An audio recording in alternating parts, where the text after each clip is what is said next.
প্রিয় দেশবাসী, আসসালামু আলাইকুম।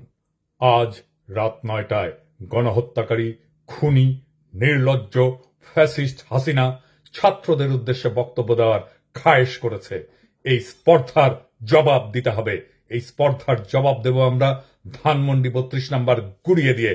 যেই মুহূর্তে সে বক্তব্য দেওয়া শুরু করবে সেই মুহূর্তে আপনারা দলে দলে আসবেন, ধানমন্ডি ৩২ নাম্বারে বুলডোজার নিয়ে আসবেন। বুলডোজার না পাওয়া গেলে হাতুড়ি শাবল গাইতি নিয়ে আসবেন। ধানমন্ডি ৩২ নাম্বার আজ থেকে আর থাকবে না। ইতিহাসের দায় মোচন করবেন। ফ্যাসিবাদের আতুর ঘর নিশ্চিহ্ন করতে আসবেন। গান গাইতে গাইতে আসবেন, স্লোগান দিতে দিতে আসবেন, সন্তানের হাত ধরে আসবেন। মুখে হাসি আর বুকে প্রতিরোধের আগুন নিয়ে আসবেন। ফ্যাসিবাদের ধ্বংসস্তূপের উপরে ছাত্র জনতার বিজয় নিশান উড়াতে আসবেন। আজ রাত ৯টায় সেই ইতিহাস রচিত হোক। আবু সাইদ, মুগ্ধরাও আসবে আপনাদের দেখানো পথে। আসেন, অসমাপ্ত কাজ আজ আমরা সম্পাদন করি, ইতিহাসের দায় মোচন করি। ধানমন্ডি ৩২ নাম্বার থাকবে না। ছাত্র জনতা ঐক্য জিন্দাবাদ, ইনকিলাব জিন্দাবাদ।